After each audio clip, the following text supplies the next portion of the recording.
Hi, this is Debbie. Welcome back to Cheyenne, Wyoming Urban Gardener. We're out here in the container gardening area where we have over 100 different containers all around the house. This is only a portion of them. And we start scooting everything up a little bit closer to the door when it gets closer to when we're going to get cooler weather. Just because when you compact them all together like that, they kind of protect each other from and shelter each other against any potential cool weather. And kind of just to keep each other going, basically, and it keeps moisture in a little bit better.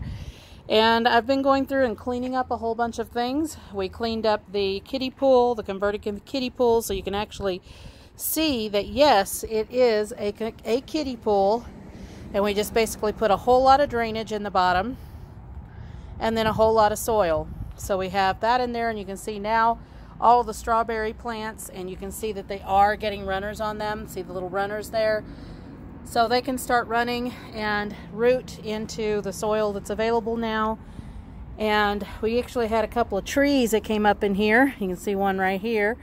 Probably a cottonwood, so we'll go ahead and get that tugged out. And anyway, so now you can see all of the strawberry plants in there. These are seascape strawberries and mountain strawberries. They are still producing. You can see that we did have a strawberry we pulled recently from this one, and like I said, we're just waiting for the runners to come up on them and get rooted in. We've already got one that got rooted in right here with a runner, and here's another tree that will get tugged out. And sometimes we do have weeds come up in here, not very often though, but the cottonwood trees are very prolific, so they will get rooted just about anywhere. But you can see we do have a lot of strawberries in there, but we still have a lot of space that they could root with their runners. So that's what we're doing, and just basically coming in and cleaning up a whole bunch of things. So we've got everything scooted up now.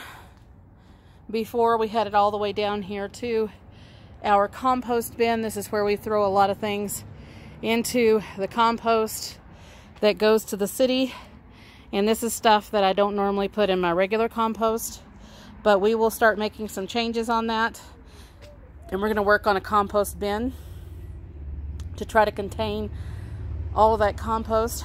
But anyway, you can see that we've got a lot of things that are compacted down now closer to the house, and definitely getting a lot better looking in here. We got a lot of this cleaned out today. I did a lot of sweeping and spraying this out. We got our dahlia moved up here with everybody else, kind of sitting in the center. Look at all those blooms. And I've been deadheading the dahlia so that way it gets more blooms on it, and it has loads and loads of blooms. And then we went in here with the basil and basically cut off a whole lot of the seed heads because we didn't need any more of the regular basil seeds, so we went ahead and cut those off, and these will actually branch off now with some new basil growth as long as it's still warm. But when it comes to the point that it gets cold, this will all die back, and we'll go ahead and get it out of here at that point. We did tie up our cinnamon basil and staked it, so we do have seed heads for that. But we have loads and loads of things going on in here. We got it all cleaned up nice looking. We've got all of our tomatoes, our pear tomatoes, tied up nice and neat. And I'm actually going to stake a longer stake now that I've gotten everything cleaned up. I've gotten some extra stakes now. I'm going to go ahead and get this other yellow pear tomato staked up with a longer stake in here. So we've got that going on. And just basically cleaned out around the bases of a lot of the companion plants. And look at our fennel. Everybody look at our fennel. It is heading up now. Look at that. Not very big yet, but they will keep going as long as there's not a frost or a freeze. And we've got some really nice big, look at these nice big tomatoes for the Kellogg's breakfast tomatoes. Lots of them down in there. And our lemon cucumber got a little wayward and climbed up into our tomato plant. It's actually went through where it's tied up at, so I cannot get it pulled out of there. So it's just going to kind of live with the tomato for the rest of its life. We do have a Gito-Kassaman squash. You can see that down in there. That finally came up on the plant, so hopefully that'll be able to finish out. We've got several Tahitian squash, which are like the butternut squash, only that they're 30 pounds or more. Typically they can be anywhere from 12 to 18 pounds, but they can get 30 pounds or more on each of the fruit. And we've got a lot of the main garden cleaned out. So we have quite a few things in here that we're working on right now. We got all of our onions harvested, and we've got some more mesclun, which is just basically a lettuce blend with some mustard greens and things like that, and arugula. So we have that planted in the section where the onions were. We got some Bloomsdale long-standing spinach in here, and these are all seeds that I got for free at a seed swap we had at the very beginning of spring. So it's not spent any money in these seeds whatsoever. Got some German giant radishes that we planted, and the black Spanish radishes. We're going to give those another go over here as well. We already planted some over to another section. We're getting ready to, we're still in the process right now of cleaning things up. So we're getting ready to pull out the peas, get the trellises all cleaned up, and I may actually go ahead and plant some more peas in here because we still have warm weather. I don't know how long we'll have warm weather, but peas will actually handle a frost and a snow. So we'll go ahead and plant some more peas, see if those can get up and going.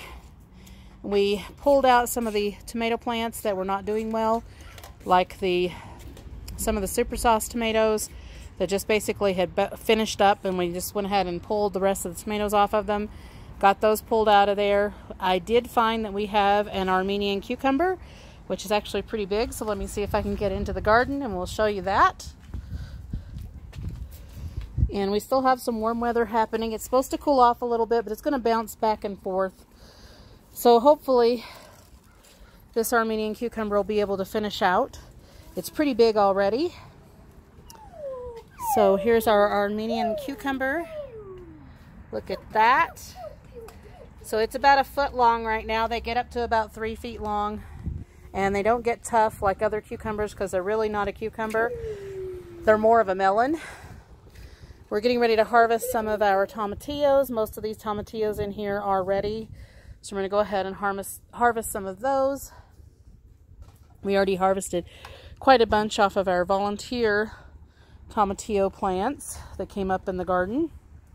So like you can see, the peas are basically finished. Most of these are going to end up being seed peas for next season, but I'm not even going to plant these varieties next season. Next season I'm going to plant First 13. So most of these seeds will end up going to other people. So we'll just get in here, get these harvested, and save the seeds. And then we've got some zucchini plants that we're going to go ahead and get pulled out because they're done. They are turning yellow and they're pretty much finished. So we'll look and see if we have any more zucchini left on those, get those harvested out, and then we'll probably harvest some of our green peppers. So we're in the process right now of doing a whole bunch of things. And you can see that we have, since I'm already in the garden, this is our old German tomatoes. Look at this guy. It's already getting some color on it at the top. It did split because of the over 1 inch of rain we got recently. So it'll be fine. We'll just cut around that area. So we've got that giant tomato, and you can see the other ones did not split because they were not at the size of that tomato as of yet when it rained. This one was, so it did split. So we got another one right here that did split on the side. But the one above it was not at the size that it was at, so it did not split. So we got a lot in here that split, not split, but they're still all usable. And then we've got loads of super sauce tomatoes underneath this on a couple of vines. So we've got quite a lot still going on in the garden, even though we are cleaning up quite a bit. And we've still got some red curry squash in here that have produced, and they're not as big as the main patch of red curry squash, but they still have food on them. And here's another one of these super sauce tomatoes. This one's struggling a little bit, but it does have some new growth right here. So they've kind of struggled this year, and it's just been because of so much heat that we had and dry for so long. But we have loads and loads of tomatoes hanging in there. You can see these super sauce tomatoes are just loaded with really big tomatoes. These are 2 to 4 pounds each tomatoes, and I think we've got most of them are over a pound, with some of them at about 2 pounds. The first one that I pulled off, the largest one that we had, did come up to over 2 pounds. It was 2 pounds and 1 ounce. So that is something to look forward to. And then we've got loads of these Royal Burgundy bush beans hanging in here as well, waiting to be harvested. We've got some more weeds to get out of here. We've got weeds coming up now that we're getting empty spaces. So, and we've got some lettuce that has went to seed, basically.